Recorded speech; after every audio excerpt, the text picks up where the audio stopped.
Anzala sakinata fi qulubil mu'minin walhamdulillahilladzi arsala rasulahu bil huda wa dinil haqq liyudhhirahu 'alad dini kullih wa kafa billahi syahida wa kafa billahi nasira. Walhamdulillahilladzi ahyana ba'dama amatana wa ilaihin nusyur. Dan segala puji bagi Allah yang telah menghidupkan kita dari kematian sementara kita, dan kepadanya lah nanti kita akan dikembalikan. Alhamdulillah wa syukurillah jamaah salat subuh dan jamaah itikaf yang sama-sama mengharap ridho dan belas kasih sayang Allah Subhanahu wa taala. Kita patut bersyukur karena sampai hari ini Allah masih mentakdirkan kita menjadi bagian dari orang-orang yang masih dimudahkan untuk bisa melakukan kebaikan. Dan mudah-mudahan dari kebaikan-kebaikan yang kita lakukan ini Allah ridho kepada kita. Allah menerima setiap kebaikan yang kita lakukan selama ini dan dijadikan itu sebagai wasilah penggugur dosa, peninggi derajat, dan dipermudah setiap urusan kita semuanya. Amin ya rabbal alamin. Dan untuk mengundang keberkahan Allah, kita buka dulu kajian kita pada pagi hari ini dengan sama-sama membaca basmalah. Bismillahirrahmanirrahim. Pagi hari ini kita akan lanjutkan kajian semalam berkenaan dengan takwa. Dan fenomena yang terjadi saat ini adalah kita mulai berapi-api ketika memasuki bulan Ramadan untuk beramal, tapi menjelang akhir dari Ramadan kita terasa lembek dalam beribadah. Timbul pertanyaan, kenapa hal yang seperti ini selalu terjadi berulang setiap tahunnya? Dan kita merasa bahwa ya sudah, kalau sudah selesai Ramadan ini sudah selesai gitu. Seperti yang sudah semalam saya sampaikan bahwa hadiah Ramadan itu bukan hanya puasanya, tapi lebih dari itu Allah menghadiahkan buat orang-orang yang betul puasanya itu la'allakum tattaqun, agar kalian menjadi pribadi-pribadi yang bertakwa. Nah jamaah sekalian dirahmati Allah, ada yang menarik dari amalan puasa ini yang berbeda dengan amalan yang lain. Kalau amalan lain itu semuanya dibocorkan pahala dan kebaikannya oleh Allah, sedangkan Ramadan pahalanya itu nggak ditampilkan. Misal ketika Nabi SAW menyampaikan bahwa satu huruf dari Al-Quran itu bernilai 10 kebaikan. Jamaah ketika menginfakkan hartanya, bersedekah, maka paling tidak seminimal-minimalnya itu 100 kebaikan. Bahkan sampai 700 kebaikan. Itu digambarkan oleh Allah. Termasuk jamaah sekalian ketika berangkat kaki ke masjid ini, berangkat melangkahkan kaki ke masjid, satu langkahnya menjadi penggugur dosa, satu langkah lain menjadi peninggi derajat. Jadi semua amalan Bani Adam itu dibocorkan pahalanya, kecuali dua hal ini. Yang pertama adalah sabar dan yang kedua adalah puasa. Nah sabar dan puasa ini kita tidak akan menemukan satu dalil pun yang menunjukkan bahwa Allah membocorkan pahala dari sabar dan puasa. Itu nggak ada. Yang ada misalnya dalam masalah sabar. Allah menyampaikan dalam surah Az-Zumar ayat ke-10. Innama yuwaffas sabirun, sungguh telah disempurnakan pahala orang-orang yang sabar itu, kata Allah. Innama yuwaffas sabiruna ajruhum bighairi hisab, sungguh telah disempurnakan pahala orang-orang yang sabar itu dengan pahala yang tanpa batasan, tanpa batas. Jadi wajar kalau misalnya orang-orang yang sabar nanti di akhirat itu mendapatkan kedudukan yang baik gitu ya. Bahkan amalnya tidak ditimbang, catatan-catatan amal kebaikannya juga tidak diperiksa gitu. Karena memang min kasrati thawabillahi ta'ala itu lantaran besar sekali kebaikan yang Allah berikan kepada orang yang sabar. Karena memang gak ada batasnya. Dan yang kedua, amalan yang gak dibocorkan pahalanya itu adalah puasa. Puasa itu cuman Allah gambarkan seperti ini. As-siyamuli, puasa itu untuk aku, kata Allah. Wa ana ajzi bihi, dan aku sendiri yang akan memberikan balasannya. Lalu kemudian pertanyaan selanjutnya adalah kenapa sampai pahala puasa itu disembunyikan? Al-Imam Ibnu Katsir rahimahullah ta'ala menyampaikan bahwa saking besarnya nilai orang yang berpuasa itu sampai Allah sembunyikan nilai kebaikannya. Saking apa? Saking besarnya. Maka kalau kita mau adil nih, menimbang antara pahala umroh dengan pahala puasa, itu lebih gede pahala puasa kalau puasanya betul. Bahkan ditimbang dengan haji saja yang sudah mendapatkan begitu banyak kebaikan itu ya, bocorannya bahkan kalau ada sampai hajinya mabrur, itu nanti pulang itu ke tanah airnya itu seperti halnya bayi yang baru dilahirkan. Itu kalau ditimbang dengan amalan puasa lebih gede nilai puasa kalau puasanya betul. Catatannya apa? Kalau puasanya betul. Kenapa? Karena sebagus-bagusnya haji yang dilakukan oleh seorang hamba itu dibocorkan nilainya. Tapi puasa itu nggak ada bocorannya. Barang siapa yang berpuasa Ramadan maka dia akan mendapatkan pahala sekian-sekian, itu nggak ada. Padahal Allah bisa aja membocorkan itu, sebagaimana Allah membocorkan kepada Nabi kita, Nabi Shallallahu Alaihi Wasallam, tentang apa? Tentang keutamaan 2 rakaat sebelum subuh. Kan kita sudah paham bersama ya, 2 rakaat sebelum subuh itu pahalanya lebih baik daripada dunia dan seisinya. Dan kita tahu. Dan Allah untuk puasa ini disembunyikan, sengaja disembunyikan. Nah, maka dari itu jemaah sekalian, dengan puasa yang sekeren ini gitu ya, dengan puasa yang sekeren, masa sih nggak ada hadiahnya gitu. Masa sih nggak ada hadiahnya? Maka Allah sampaikan hadiahnya takwa. Hanya saja mungkin karena kita tidak memahami apa itu takwa, ngapain sih kita ngajak takwa itu? Sampai kemudian ada orang sampai mengakhirkan sahur, kemudian mengawalkan buka gitu ya. Bahkan saking awalnya jam 2 siang sudah makan, ya kan? Salome gitu ya. Awal betul tuh Pak ya. Sahurnya juga diakhirkan sampai jam 8 ya, jam 8 pagi Pak. Nah, maka jemaah sekalian ini memang perlu kita bahas. Jadi takwa itu apa sih? Takwa itu sederhana aja. Takwa itu seperti yang para khotib sampaikan, itu menjalankan semua perintah Allah dan menjauhi larangan Allah. Itu betul Pak. Itu sederhana sudah. Tapi kita ingin menggali lebih dalam, kita akan kulik apa yang disampaikan oleh Imam Qushairi berkenaan dengan takwa itu apa sih? Supaya kita semangatnya itu tetap terjaga Pak. Supaya jangan sampai ketika sudah menjelang akhir nggak nampak lagi kita sholat berjamaah. Ditanya, Pak, sudah nggak sholat berjamaah? Pokoknya saya sudah berhenti dari dunia persolatan. Wis, ngeri ini ya.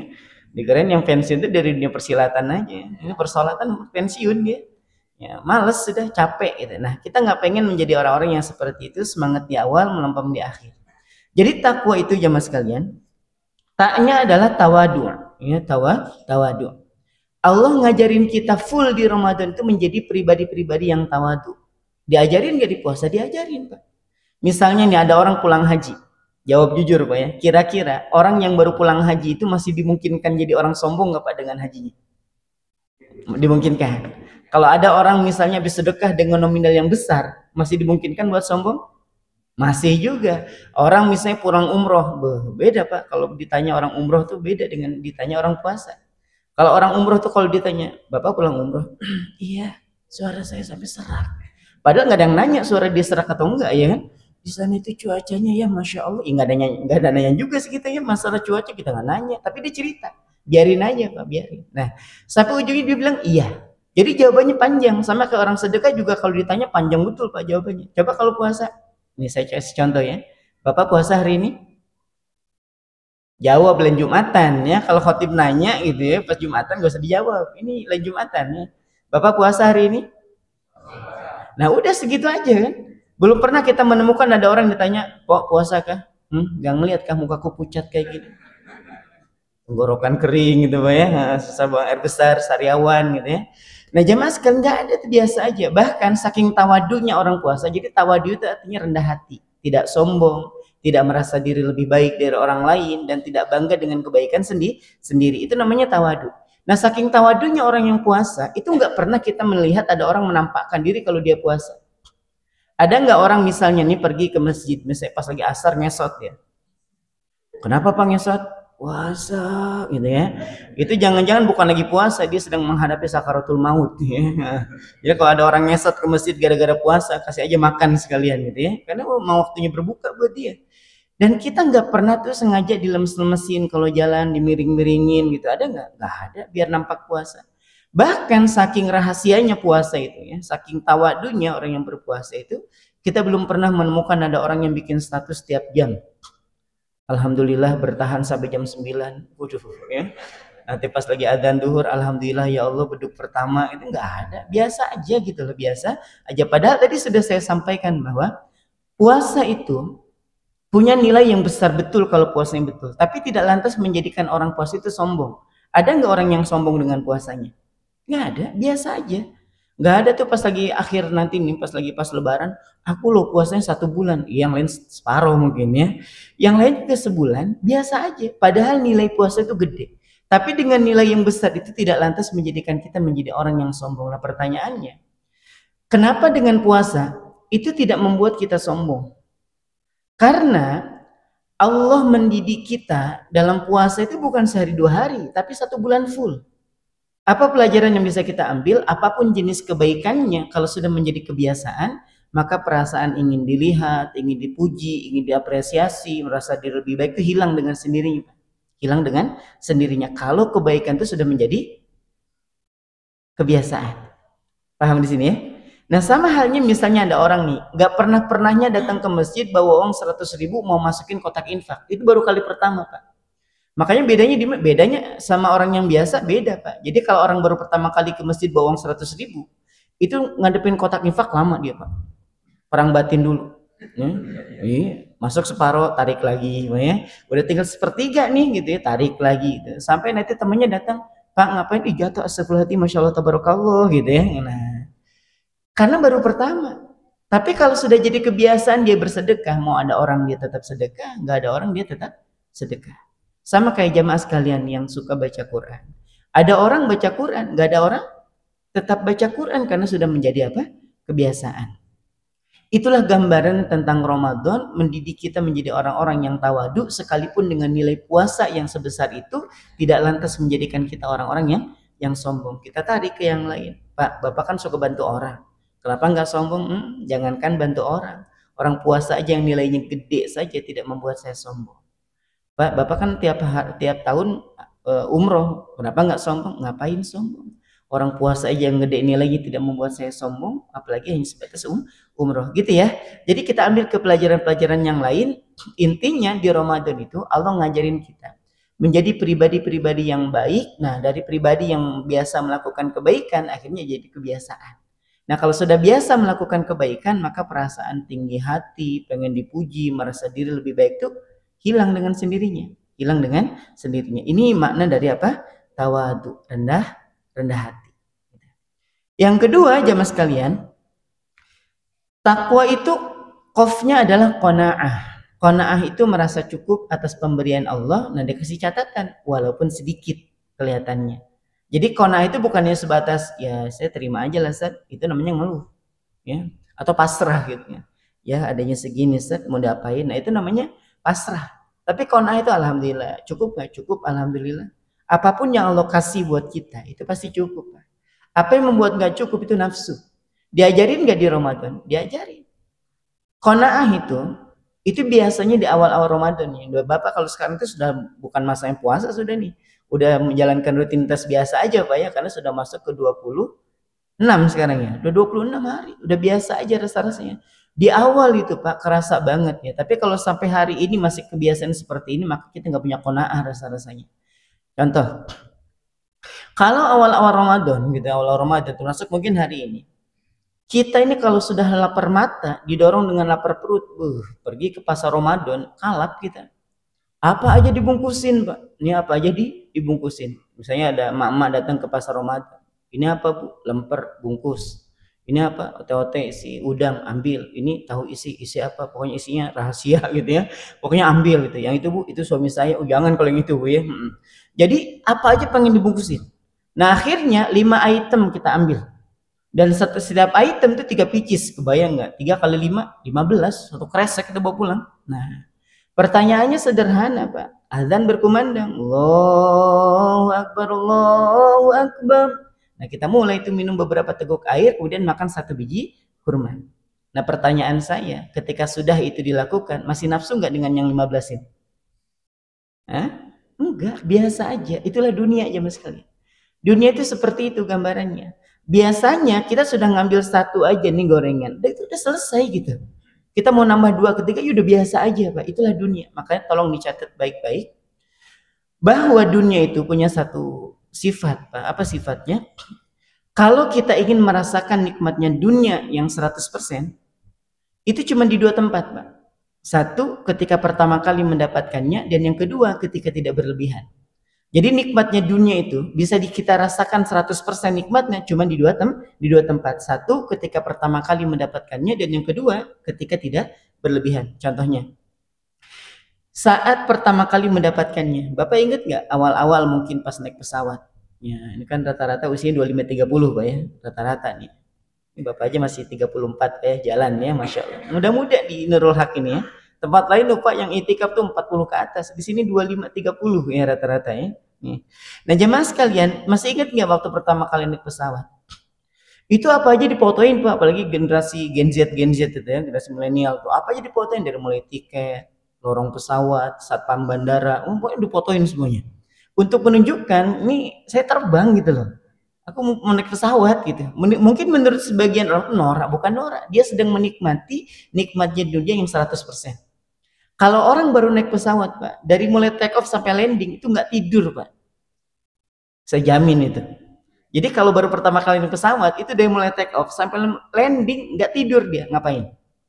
Ngeliat awan. Ngeliat ya nggak usah jaim, memang gitu Pak, sama dengan saya gitu.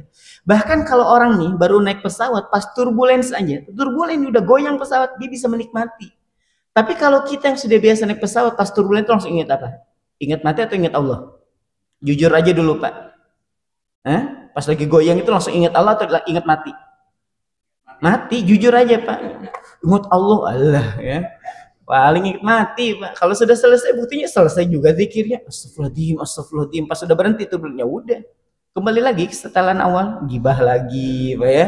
Nah, scroll nggak jelas lagi gitu Pak. Nah, jadi ketakutan kita terhadap mati itu lebih besar dibanding ketakutan kita kepada Allah. Nah, jamaah sekalian dirahmati Allah Subhanahu wa taala. Tapi buat orang yang baru kali pertama naik pesawat, turbulensinya aja dinikmati betul. Saya pernah waktu itu melakukan perjalanan itu kali pertama saya naik pesawat dari mulai Soekarno Hatta ke Bandar Sri Begawan Brunei waktu itu. Di tengah perjalanan itu pesawat itu turbulens. Ya, jadi Royal Brunei itu turbulens, goyang. Sebelah saya nih dia bilang, rusakkah jalannya? Coba bayangin. Dalam hati nih, saya ini baru pertama kali naik pesawat tapi nggak senora itu gitu ya. Saya bilang belum diaspal, cocok sudah berdua ini. Nah, jamaah sekalian dirahmati Allah, ternyata kalimat itu saya dengar langsung gitu, ini jalannya rusak, ya Allah, dia baru naik pesawat, saya juga sama Pak. Ya, dia pikir jalannya rusak, saya bilang belum diaspal ya, cocok aja budaya. Nah, karena namanya juga baru naik pesawat. Bahkan pas turbulence aja kita biasa aja, seneng aja Pak, gitu. Seneng aja, kenapa? Karena baru kali pertama. Tapi kalau buat kita orang yang sudah terbiasa naik pesawat, itu dari mulai take off sampai landing kita tidur Pak. Pernah kan pas lagi capek-capeknya memudi gitu ya, dari mulai take off kita tidur, atau sudah sampai, ada nggak perasaan menyesal? Biasa aja, karena sudah menjadi kebiasaan. Contoh lain misalnya, Bapak ingat nggak waktu pertama kali punya mobil misalnya, atau motor deh, nggak usah mobil, motor aja dulu, motor. Itu baru keluar dari dealer, ya Allah itu motor, 3 kali sehari dicuci, sampai masuk angin itu motor, ya Pak ya. Hari-hari dicuci aja, coba kalau sudah sebulan 2 bulan, kalau belum karat itu motor, yang nggak kenal juga namanya pencucian motor itu gambaran sederhana seperti itu. Itulah dunia aja mas kalian. Jadi bisa dinikmati nikmatnya 100% itu kalau saat pertama kali mendapatkannya. Bahkan ada istilah nih Pak, ini kalau baru punya mobil itu ke warung depan rumahnya aja pakai mobil Pak, masuk keluar mundur lagi mobilnya, ya Allah. Tapi biarin aja dia sedang menikmati nikmatnya dunia yang 100%. Itu gambaran seperti itu. Dan yang kedua, kita bisa menikmati nikmatnya dunia 100% itu kalau ketika tidak berlebihan. Nih, di luar Ramadan, yang paling memungkinkan kita makan kambing guling di acara apa Pak? Akikah. Pokoknya kalau undangan akikah ngegas betul gitu kan Pak ya. Nah, di acara akikah itu, sayangnya rasa-rasa bukan lagi curhat ya, bukan. Ini rasa-rasanya belum pernah saya menemukan keluar dari acara akikah, terus kemudian makan yang paling antri panjang itu di soto itu belum pernah saya temuin. Belum. Yang paling panjang itu di mana? Kambing guling. Bahkan nih Pak, ini pernah. Jadi ketika ngisi akikah, saya lagi doa. Saya itu pengen doa tuh khusyuk, merem. Doa belum selesai, hilang separuh jamaah. Gak ada akhlak memang nih orang-orang nih ya. Tapi bukan jamaah di sini, ada masjid itu dekat Gunung Pipa itu Pak ya, dekatnya. Bukan dekat sini, bukan, ada di bawah tangki 1 itu ya, masjidnya itu ya. Ada agak bawah sedikit Pak, bukan di Nurul Haq, bukan. Bapak suka tersinggung ya. Enggak ada di komplek Pertamina situ ya. Baik. Jamaah sekalian dirahmati Allah Subhanahu wa taala, saya masih doa. Bi fadlika subhana rabbika rabbil izzati amma yasifun wa salamun alal mursalin walhamdulillahi rabbil alamin. Hilang separuh. Pada kemana mereka?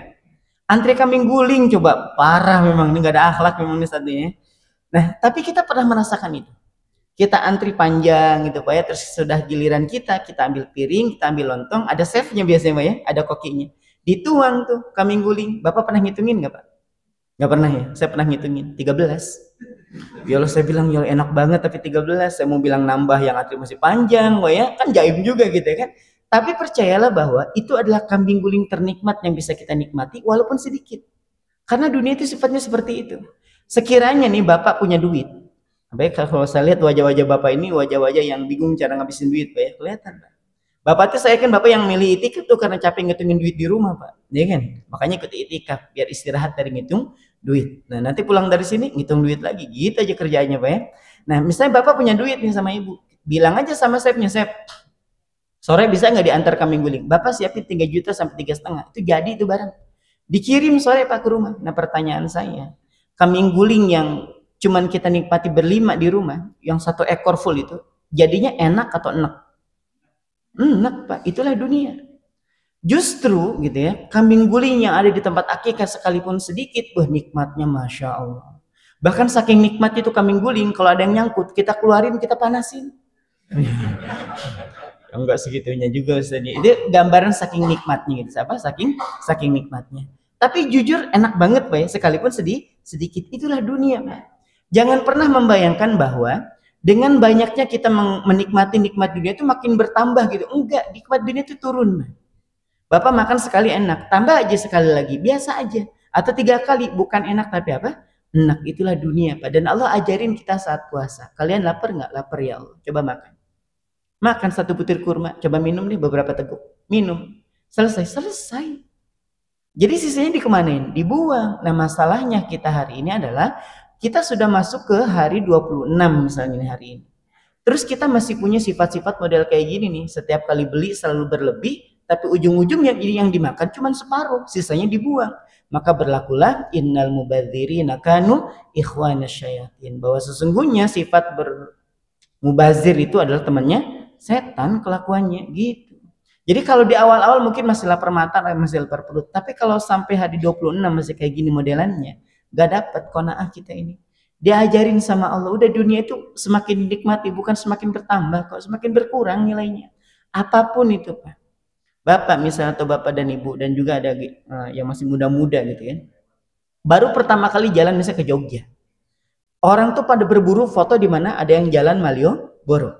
Nah pertanyaannya, kalau ternyata Allah takdirkan kita menjadi orang yang harus kerjanya bolak-balik, Balikpapan Jogja, Balikpapan Jogja, Balikpapan Jogja setiap bulannya, pertanyaan saya, masih nggak mau foto di tempat itu? Biasa aja, bosan Pak, itulah dunia. Kecuali perjalanan atau hal itu ada nilai ibadahnya, misalnya umroh. Saya belum pernah menemukan ada Pak, kenapa nggak umroh lagi? Bosen, pujungan memang ya. Kalau sampai ada orang bosen umroh tuh memang pujungan. Nah iya. Atau misalnya Bapak kenapa nggak ke masjid? Bosen Ustaz ke masjid terus. Allah Robi. Itu nggak ada. Kenapa? Karena masjid, umroh dan seterusnya itu kalau punya nilai ibadah di sana itu memang nggak bakal ada istilah bosen. Tapi kalau dunia yang lain Bapak jalan ke Dieng misalnya, mau lihat negeri di atas awan kah? Sekali 2 kali masih oke, 3 kali biasa aja.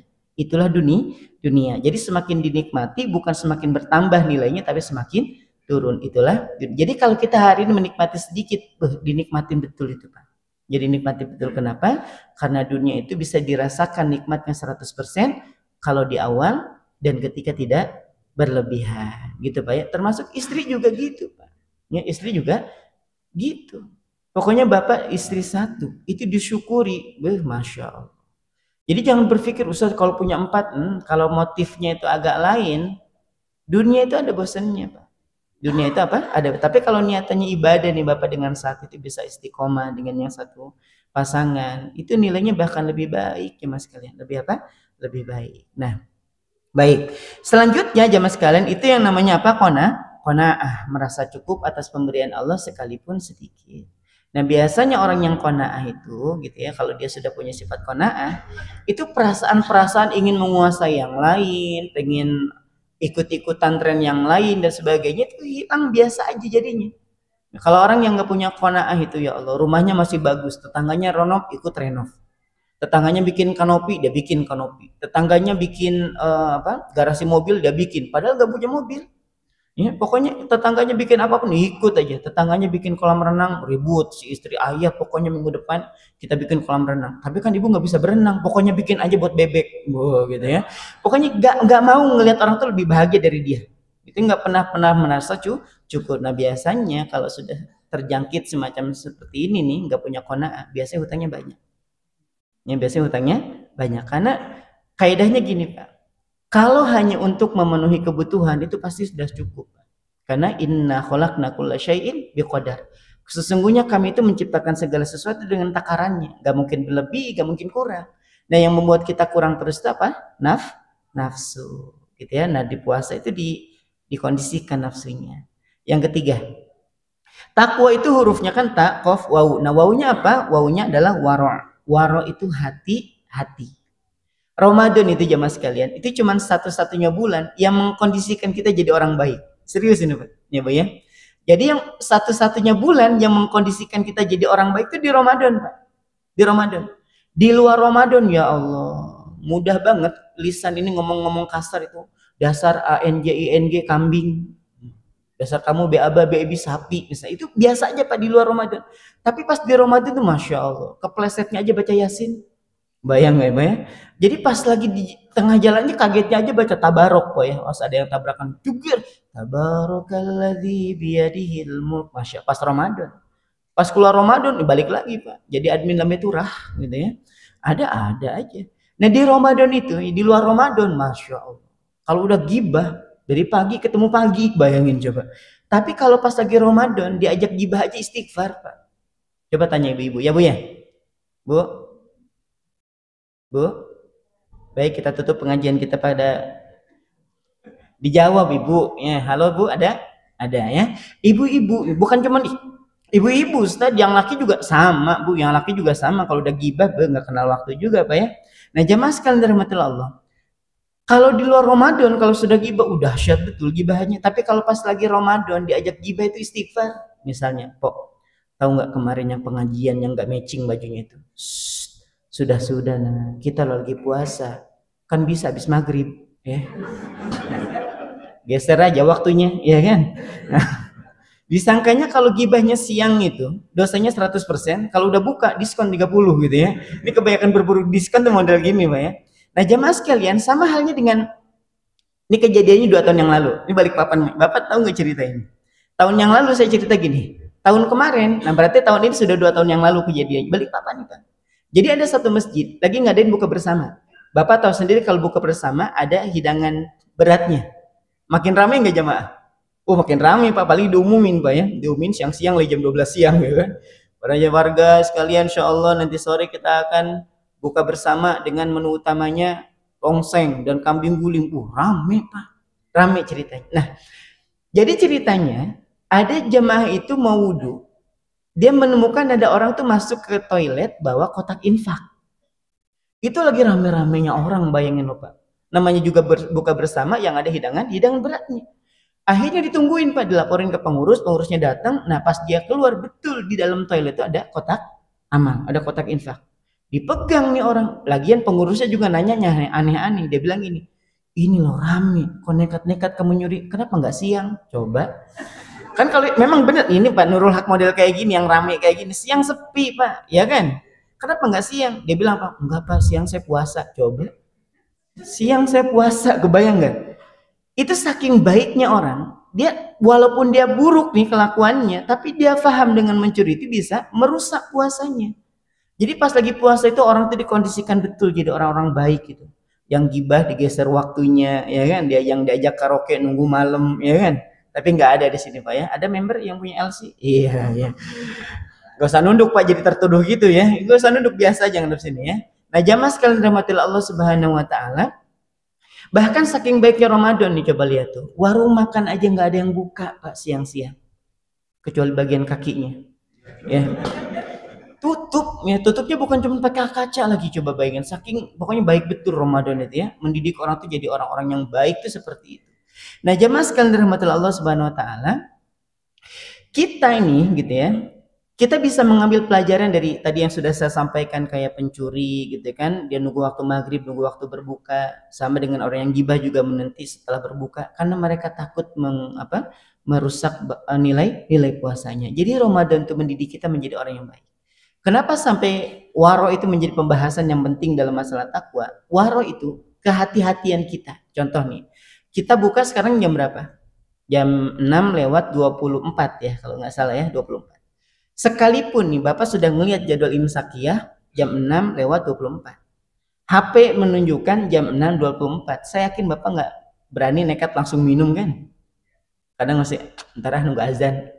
Padahal udah pas memang waktunya, tapi nggak berani. Itu namanya waro tuh di situ, Pak. Padahal yang dihidangkan oleh panitia itu semuanya halal. Bapak buka di rumah misalnya, itu yang disediakan oleh istri itu halal, Pak. Tapi kenapa nggak berani nyicipin? Hati-hati kita. Jangankan siang-siang kita mokel gitu kan, semenit aja kita nggak berani. Itulah hati-hati. Apa filosofi yang bisa kita ambil dari pelajaran ini? Yang halal aja bisa kita tolak, apalagi yang haram. Harusnya seperti itu. Emang kenapa Ustaz masalah haram nih? Jadi ceritanya, Nabi itu pernah lewat dengan para sahabat. Ada seorang yang yatilu alaihi safar, yang nampak sekali orangnya habis melakukan perjalanan jauh, Pak. Maksud Nabi itu, ini kalau dia berdoa pasti dikabulin. Namanya juga orang yang lagi melakukan perjalanan jauh. Kelihatannya dari mana orang ini melakukan perjalanan jauh? Ash'atha aghbaro, rambutnya penuh dengan debu, mukanya kusam. Ini orang habis melakukan perjalanan jauh. Gini nih Pak, Bapak Ibu sekalian. Bapak dan Ibu pergi ke Samarinda ceritanya. Bersamaan dengan adzan zuhur di Islamic Center nih. Bapak mampir ke Islamic Center, sholat zuhur langsung 2 rakaat. Karena Bapak lagi apa? Safar. Dah yang 4 jadi 2. Nah dalam perjalanan sholat nih Pak ya, pas lagi rakaat pertama kah atau rakaat kedua, nanti kita sambung niatannya untuk menjamak nanti kan, asar jamak takdim. Selesai sholat duhur, berdiri lagi sholat asar 2 rakaat lagi. Setelah itu Bapak doa yang banyak itu makbul harusnya. Ya kebayang gimana nggak makbul, yang sholat aja 4 jadi 2, yang 3 jadi 1,5. Ya. Paham Pak? Maghrib 1,5 enggak? Oh enggak ya, tetap 3, saya kira 1,5 juga ya. Kayak subuh jadi 1 Pak ya. Nah jamaah sekalian, sholat aja yang 4 jadi 2, kebayang nggak? Ini kalau doa harusnya makbul. Tapi kata Nabi, wa mat'amuhu haram, dia makan dari makanan yang haram. Syekh Mustafa Dib Al-Bugho dalam mensyarah dari hadis arba'in ini mengatakan bahwa orang ini gak makan babi, gak makan anjing, gak makan bangkai, tapi cara memperoleh makanannya dengan cara yang haram. Wa masyrabuhu haram, dia minum dari minuman yang haram. Dia nggak minum khamr, Pak. Tapi cara mendapatkan minumannya dengan sesuatu yang haram. Wa malbasuhu haram, dia mengenakan pakaian dari pakaian yang haram. Wa ghudiya bil haram, dan dia memenuhi semua kebutuhan hariannya dengan sesuatu yang haram. Nah, Nabi menutupnya dengan mengatakan fa anna yustajabu lahu. Kalau begitu keadaannya, bagaimana Allah akan mengabulkan doanya? Padahal nih orang nih dalam rangkaian hadisnya, orang ini habis melakukan perjalanan jauh. Wa yamuddu yadayhi ila sama, dia menengadahkan kedua tangannya ke langit. Wa yaqulu ya Rabb, dia mengatakan ya Allah, 3 syarat doa itu dipenuhi semua Pak untuk dikabulkan. 1, dia musafir, 2, angkat tangan, yang ketiga dia menyeru nama Allah. Angkat tangan itu jamaah sekalian adalah sebuah kesunahan. Kenapa? Dalam hadis riwayat Imam Abu Dawud, Nabi menyampaikan, innallaha hayyun karimun. Allah itu pemalu, yang punya perasaan malu betul, dan juga karim. Karim itu mulia. Maksudnya malu dan mulia ini digabungkan kepada siapa? Kepada orang yang angkat tangan. Terus kemudian ketika turun itu nggak dikabulin, sungkan betul lah bahasa kita ini. Allah itu apa? Sungkan melihat ada orang angkat tangan, terus menyuruh ya Allah, terus nggak dikabulin, pantang betul buat Allah. Tapi kata Nabi, kalau begitu keadaannya, bagaimana Allah akan mengabulkan doanya? Taruhlah kita ini nggak makan yang haram, saya yakin Bapak dan Ibu di sini semuanya adalah orang-orang yang soleh dan solehah. Rezekinya semuanya halal insya Allah ya. Tapi boleh jadi cara kita mendapatkan makanan itu caranya syubhat. Tahu syubhat? Kan halal bayinin ya, jadi halal itu udah jelas, haram juga sudah jelas. Nah tengah-tengahnya ada yang namanya syubhat. Syubhat itu dibilang halal kayak haram, dibilang haram kayak halal, dibilang harlam juga nggak enak didengar Pak ya.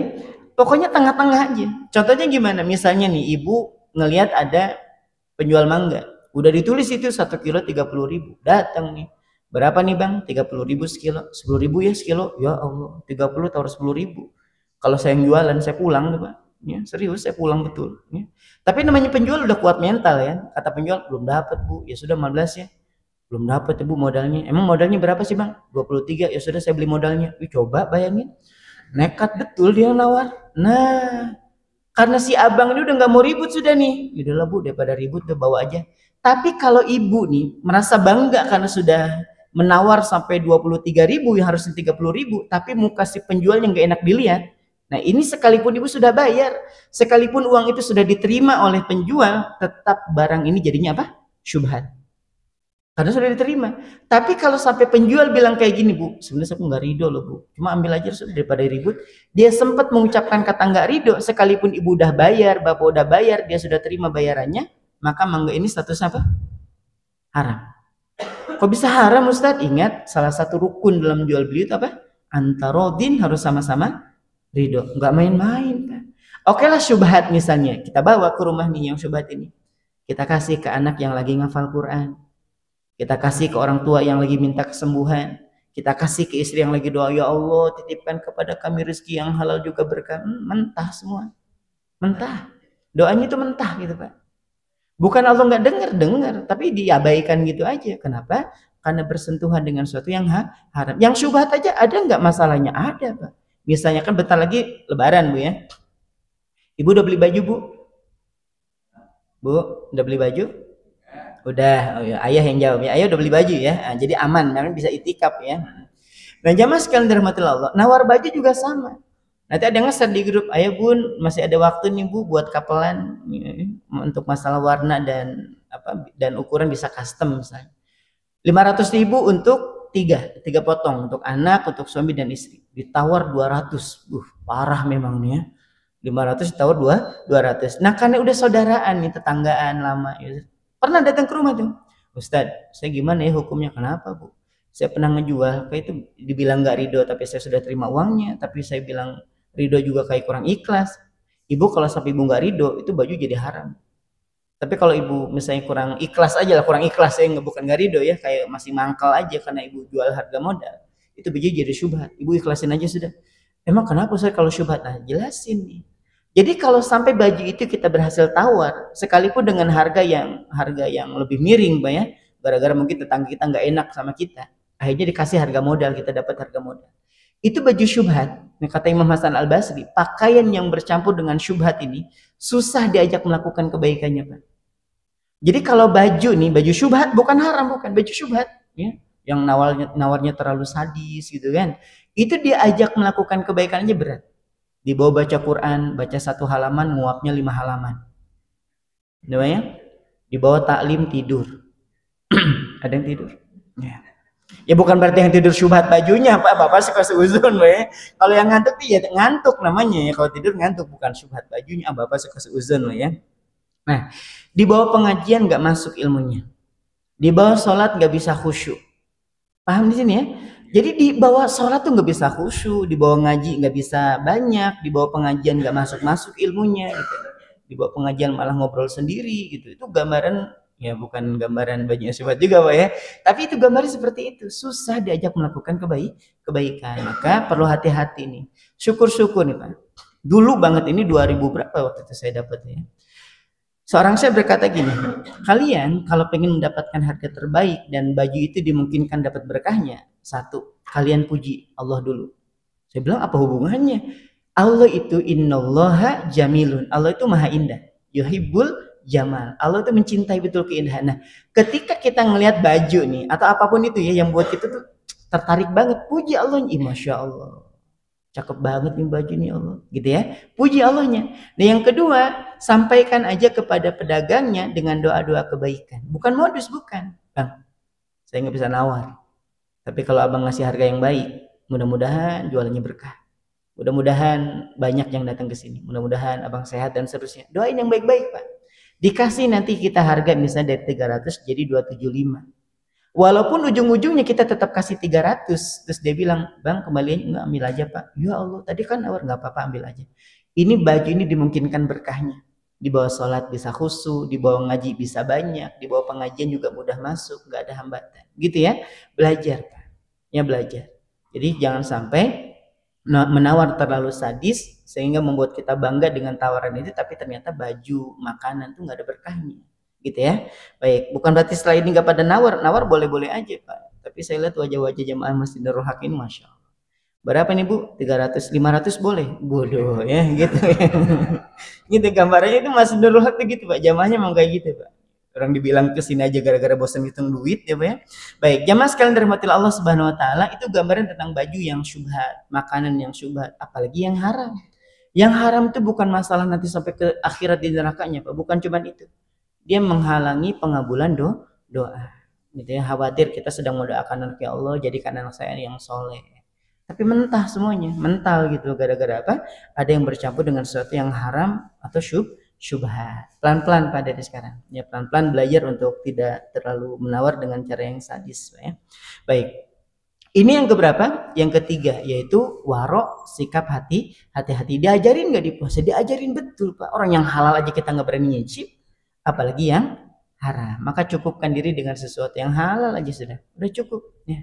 Ustaz, tapi kan itu harus kita miliki. Nggak harus, pokoknya Bapak mulai bedakan mana keinginan, mana kebutuhan.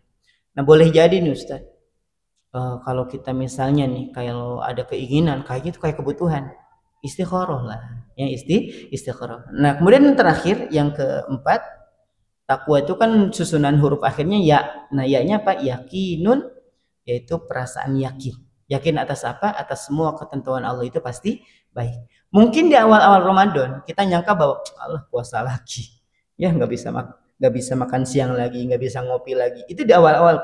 Tapi sudah makin kesini, coba lihat wajah Bapak itu masya Allah, di bawah puasa pada glowing wajahnya Pak, coba paling di bawah lampu gede itu kelihatan memang bercahaya pokoknya asli kayak dapat malam Lailatul Qadar lah kelihatannya. Ini rata-rata banyak yang dapat Lailatul Qadar di sini deh, masih kelihatan wajahnya glowing. Ya Ustaz, kami ini karena memperbanyak air wudhu. Yang lain dibikinnya tayamum mungkin ya. Yang lain juga wudhu gitu ya. Tapi nggak glowing Bapak lah. Bapak itu memang glowing lah yang jamaah di sini, masya Allah lah pokoknya, masya Allah tabarakallah ya. Baik jamaah sekalian, yakin terhadap ketentuan Allah itu pasti baik. Sekarang tuh udah kerasa banget kita lebih sehat gitu ya, lebih seger, kita juga lebih nggak temperamen dibanding di luar Ramadan. Jadi kita dididik menjadi atau dikondisikan menjadi orang-orang baik selama Ramadan. Pokoknya apapun yang menjadi ketentuan Allah itu pasti baik. Kayak doa Pak, kayak doa. Tahu doa Pak ya? Kan ada yang bilang nih Ustadz, saya perasaan semua adab-adab doa sudah saya penuhi. Bahkan waktu-waktu yang mustajab sudah saya lakukan, bahkan di depan Ka'bah, di multazam juga sama saya doa. Tapi kok nggak dikabulin ya? Ada satu kaidah yang menarik betul dalam kitab Iqadhul Himam gitu, fi Syarhil Hikam. Ada satu kitab yang mensyarah tentang kitab Al-Hikam itu. Tidak ada doa yang tidak dikabulkan. Semua doa dikabulkan, termasuk doa yang buruk. Kebayang nggak? Waktu pertama masa sih terus aja baca-baca. Betul ternyata jemaah sekalian. Ada satu hadis yang diriwayatkan oleh Imam Tirmidzi. Nabi SAW bersabda seperti ini. Ini doa yang buruk Pak ya. Innal abda, sesungguhnya kalau ada seorang hamba, idza la'ana syai'an, kalau dia melaknat sesuatu. Ini doa laknat, bayang coba. Doa laknat. Sa'idatil la'natu ila sama, maka kalimat laknat ini naik ke langit. Fatughliqu abwabus sama dunaha, maka ketika tahu bahwa langit itu akan menerima kalimat laknat, ditutup semua pintu langit. Enggak mau terima. Fatuhbitu ilal ardi, dan dia kembali ke bumi. Fatughliqu abwabuha dunaha, maka bumi pun sama menutup pintu-pintunya semuanya, nggak mau nerima.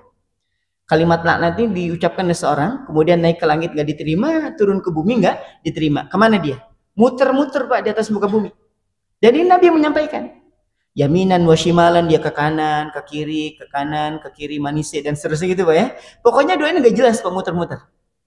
Fa illam tajid masagon, kalau ternyata dia tidak menemukan tempat sandarannya, mau kemana nih, bingung, masalahnya udah tanggung dikeluarin Pak, maka dia akan ngejar kepada orang yang dilaknat. Wa in kana ahlan lidzalika, kalau dia memang pantas mendapatkan laknat, dapat itu laknat. Contoh, kita pas lagi bawa motor, ada yang nyalip kita nggak sopan, urakan, depan kita tuh Pak, bayangin coba. Kita bilang sabar geledek tuh orang gitu ya, sabar apa? Geledek. Naik kalimat, jangan dikira itu kalimat sederhana Pak, naik dulu ke langit, nggak diterima, turun ke bumi, nggak diterima, muter dulu dia. Kalau nggak menemukan tempat sandarannya, dia akan ngejar tuh orang yang dilaknat. Kalau dia pantas dilaknat, Sambar geledek memang tuh orang gitu ya. Asli Pak. Nah, ternyata pas sampai ke orang yang dilaknat, wa illa kata Nabi nggak pantas dilaknat. Pas lagi ternyata dia membutuhkan kebelet babe misalnya ya kan, atau dia pengen menjumpai orang tuanya dalam keadaan sakit yang ditelepon sudah sekarat misalnya, dia sampai ke sana pas lagi cium tangan orang tuanya, meminta ridho dari orang tuanya, atau bahkan dia sedang sholat, gak nyampe tuh kalimat laknat. Wa illa kata Nabi kalau ternyata dia nggak pantas mendapatkan laknat, rojaat ilaman qailiha, dia akan kembali kepada orang yang melaknat itu. Doa laknat tetap dikabulin. Kebayang nggak? Hati-hati makanya. Jadi nggak ada istilah doa yang nggak dikabul. Hanya saja mungkin kita kurang paham. Kurang pahamnya apa? Pengabulan doa itu ada 3 jenisnya. Satu, ada yang langsung. Contohnya apa? Ya Allah, anak saya sakit. Kasih kesembuhan buat anak saya. Ya Allah, kasihan dia ya Allah. Sembuh besoknya. Nah ini yang namanya doanya langsung dikabulkan. Yang kedua, ada yang ditunda Pak. Ya, gambaran ditunda itu ada yang besok, minggu depan, tahun depan, bahkan sampai di akhirat. Digambarkan sama Nabi itu orang yang belum Allah titipkan keturunan. Hari-hari minta tuh Pak. Sampai kapan? Sampai nanti di surga dia akan memiliki anak tanpa harus merasakan lelah dan sakitnya proses melahirkan di surga. Padahal doanya di dunia Pak, tapi ditangguhkan sampai nanti di akhirat. Yang ketiga, dikonversi. Inilah yang mungkin jarang kita sadari. Doa yang kita panjatkan bukan gak dikabulin, tapi dikonversi dengan yang semisal atau yang jauh lebih baik. Misalnya ada orang yang minta, ya Allah pengen motor yang baru biar satset gitu ya, itu doanya Pak. Udah 2 tahun tapi nggak dikabulin gitu. Menurut dia, ya Allah udah 2 tahun rasanya ini nggak juga dikabulin. Coba perhatikan, kalau mungkin itu adalah kita yang berdoa minta motor baru tapi ternyata belum dikabulkan, coba cek motor kita pernah nggak sih mogok tengah jalan, pernah nggak sih dorong-dorong motor malam gitu gara-gara masalah, enggak juga. Pernah nggak sih kita itu terlambat terus gara-gara motornya motor tua, enggak juga tuh. Jadi ternyata ada doa itu yang dikonversi dengan yang jauh lebih baik. Yang boleh jadi Bapak pakai misalnya minta motor baru, dikasih motor baru, bergaya kayak 15 tahun bawa motor. Paham ya? Jadi ternyata Allah kabulkan dengan cara yang lain. Diberikan motornya itu lancar, gak pernah putus rantai tengah jalan, gak pernah mogok, gak pernah dorong-dorong waktu malam-malam. Lancar-lancar aja. Itu namanya yang dikonversi. Contoh lain. Dalam bahasa Arab, koreksi ya kalau salah ya. Bangunan yang ada apa? Yang ada kacanya, yang ada terus pintunya, atapnya, lampunya, itu fisiknya namanya baitun. Jadi rumah dalam bentuk fisik itu bahasa Arabnya apa? Baitun. Makanya kalau ada orang mau ditanya nih, Bang mau kemana? Mau ke Baitullah. Mau ke Baitullah, rumahnya Allah. Iya apa iya Allah tinggal di situ, ya kan? Bentuk fisiknya, bentuk fisik itu namanya baitun. Tapi kalau tempat tinggal itu bukan baitun, Pak. Tapi apa? Maskanatun. Apa? Maskanatun. Dari kata sakana yaskun itu, Pak. Nanti ada yang sepadanan itu apa? Sakinah di situ. Apa ya? Ketenangan. Jadi rumah atau tempat tinggal itu berbeda. Kalau rumah itu baitun fisiknya. Kalau tempat tinggal namanya apa? Maskanatun. Yang di dalamnya ada ketenangan. Jadi kalau Bapak boleh jadi baru punya rumah tapi belum punya tempat tinggal. Di rumah tuh harus ribut aja ribut. Istri meninggikan suara, suami meninggikan suara, anak susah diatur, hari-hari lempar panci, galon, tandon gitu ya. Ada yang dilempar tiap hari itu Pak ya. Padahal rumahnya gede, tapi nggak ada ketenangan. Itu namanya orang baru punya rumah. Sedangkan orang nih yang tinggalnya di kontrakan, rumahnya peta. Saya punya kenalan tuh ada Ustadz 5 anaknya tuh hafizuh. Saya bilang, Ustadz pernah nggak minta rumah sama Allah? Ya minta aja. Tapi yang nggak pernah saya lewat itu saya minta Allah titipkan tempat tinggal. Mau berpaham ternyata tempat tinggal itu tempat yang di dalamnya orang tuh bisa tidur, orang bisa tenang, bisa nyaman dengan keluarga. Itu namanya tempat tinggal. Bapak ngapain punya tempat tinggal yang gede tapi nggak ada ketenangan di dalamnya kan? Nah ya syukur-syukur kalau Mas sudah punya rumah yang menjadi hak milik gitu ya. Walaupun bukan hak milik juga sebenarnya Pak ya. Nanti kalau Bapak meninggal juga jadi ahli waris tuh Pak ya. Nah jamaah sekalian, tapi paling tidak kita paham bahwa Allah itu adil gitu. Kita memang nggak punya rumah dalam sertifikat atas nama kita, tapi kita punya tempat tinggal. Itu harus kita syukuri. Nah, jamaah sekalian dirahmatillah Allah, mintanya rumah, tapi dikasihnya tempat tinggal yang nyaman, anak-anak mudah diatur. Itu juga adalah bagian dari apa? Pengabulan doa. Sama kayak keyakinan kita terhadap sesuatu yang Allah takdirkan buat kita. Mungkin karena di awal tuh karena kita nggak tahu aja hikmahnya. Makanya kita ngeluh dan sebagainya. Tapi kalau sudah tahu nanti, gitu ya, kita akan mengatakan, ya Allah, boleh nggak balik lagi ke dunia, puasa lagi, gitu. Yang sama seperti orang yang nggak sabaran ketika di dunia, ngelihat orang-orang yang sabar tuh ditimbang dengan nggak ditimbang pak pahalanya, lewat gitu aja dia umul mizan dan dia menerima pahala yang tanpa batas itu. Mereka mengatakan hatta yatamanna ahlul afiyah, orang-orang yang ketika di dunia bahagia aja terus berandai-andai, laukanu bimanzilatim, sekiranya kami seperti mereka ya Allah, gitu. Nah jamaah sekalian dirahmati Allah, itulah keyakinan kita kepada Allah. Apapun yang Allah tetapkan pasti baik. Gak boleh berubah ini pak, gak boleh berubah. Baik itu doa yang belum terkabul, yakin ini pasti yang terbaik. Dikasih yang cuman segini, yakin ini pasti yang terbaik. Ada musibah yang datang pak, ini pak, yakin aja yang itu yang terbaik. Ustaz, kenapa saya minta kaya tapi belum kaya-kaya? Khawatir kalau kaya nanti ujungan. Ya, kalau kaya nanti ujungan. Nah, sebagai penutup, ya, sampai jam 9. Jam berapa? 10. Jam berapa? Sampai duhur ya. Baik, saya pulang duluan kalau gitu ya. Kenapa? Iya. Oh iya. Oh iya Pak, sampai jam 9 kok, tenang aja. Iya. Jangan berat-berat Pak, nggak ada makan siang nih. Iya. Ini begitu Ustaz. Dari uraian tadi, setelah saya menyimak, memahaminya bahwasanya harus bahas ini. Dalam satu fatwa dijelaskan kalau ibu-ibu itu nafsunya 9, akalnya kalau ibu-ibu itu nafsunya 9, akalnya cuma 1. Tapi kalau bapak-bapak itu akalnya 9, nafsunya 1. Nah itu untuk mendekatkan antara haram dan halal itu tadi, itu dengan suka hati. Arahnya kemana itu Ustaz? Berat sekali pertanyaannya ya. Cuman nggak usah berat-berat Pak ya. Ini nggak ada sarapan pagi soalnya ya. Nanti kita jawab di akhir ya nanti insya Allah. Baik. Jamaah sekalian rahmatullah, mumpung masih ingat nih. Saya akan menutupnya dulu dengan satu kisah. Nanti pertanyaan tetap akan jawab insya Allah.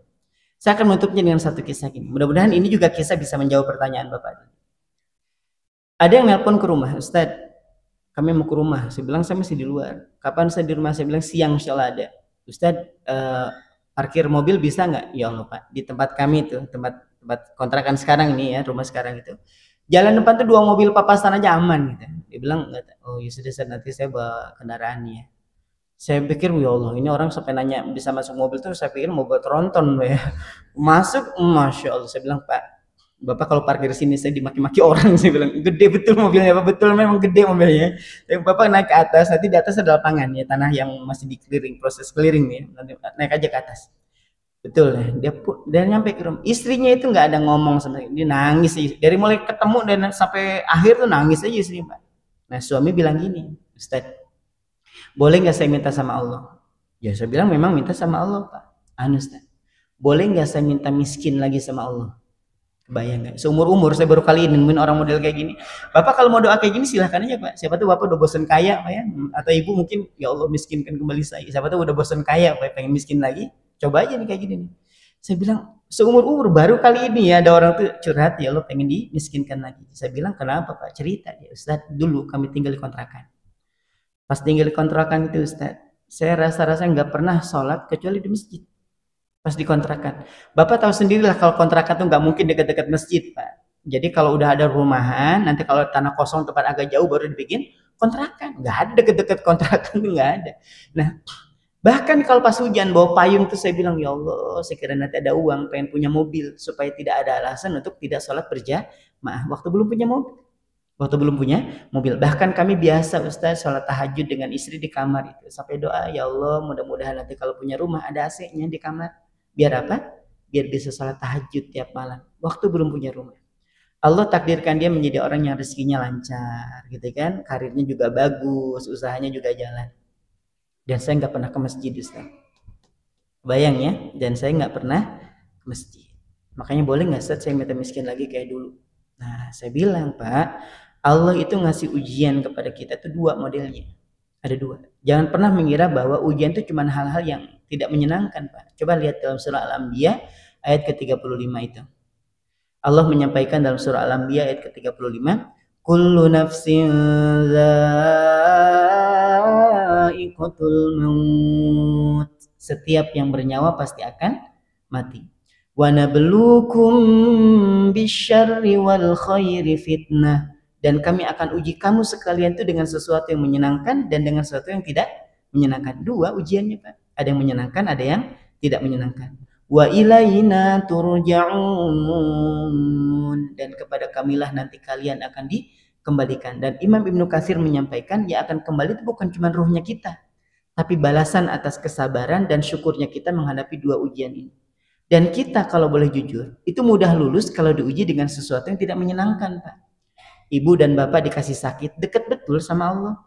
Coba orang yang lagi sakit gigi itu, ajakin karaokean, ngamuk dia, Pak. Serius ini. Ya kan? Kalau sakit gigi apa yang diucapkan? Astagfirullah, Masya Allah.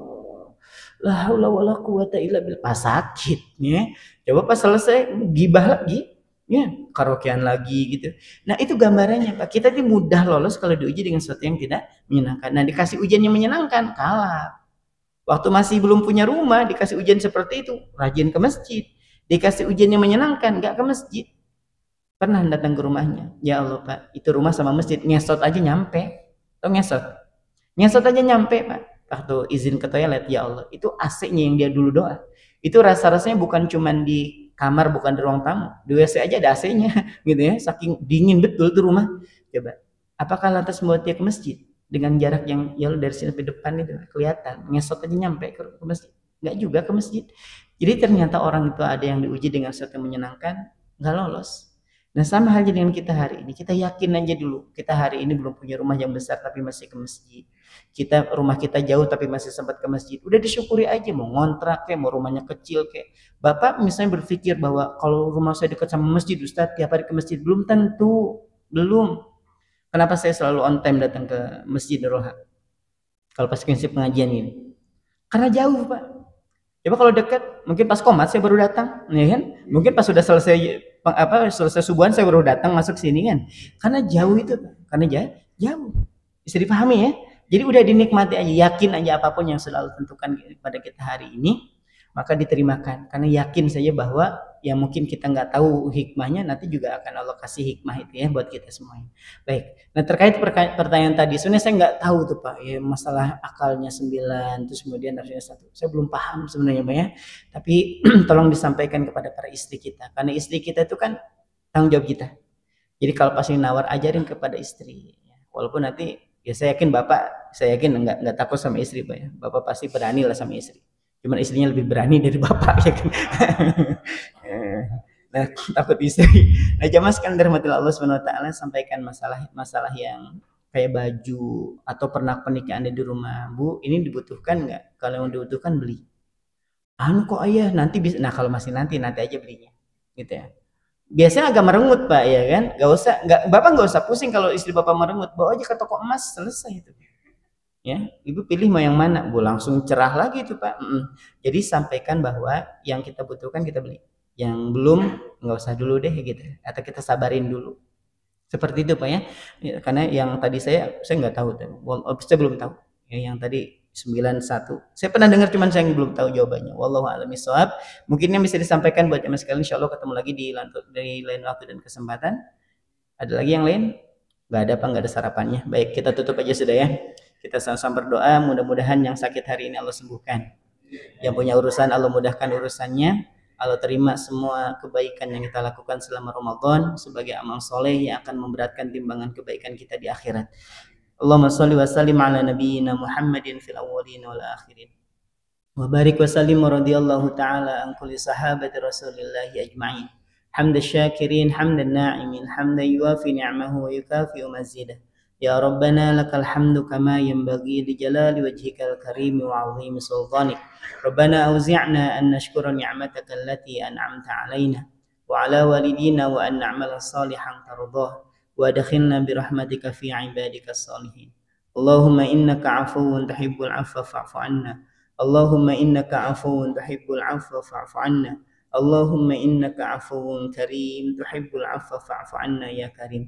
Rabbana taqabbal minna du'aana wa siyamana wa ruku'ana wa sujudana wa tadarru'ana wa takhusyu'ana wa ta'abbudana wa tamim takfirana ya Allah ya Rabbal alamin. اللهم انصر إخواننا المسلمين في فلسطين اللهم انصر إخواننا المسلمين المستضعفين في فلسطين اللهم انصر إخواننا المسلمين المجاهدين في فلسطين في كل مكان وفي كل زمان يا أرحم الراحمين ربنا آتنا في الدنيا حسنة وفي الآخرة حسنة وقنا عذاب النار بفضلك سبحان ربك رب العزة عما يصفون وسلام على المرسلين والحمد لله رب العالمين. Kurang lebihnya mohon dimaafkan. Aku qouli hadza. Wassalamualaikum warahmatullahi wabarakatuh.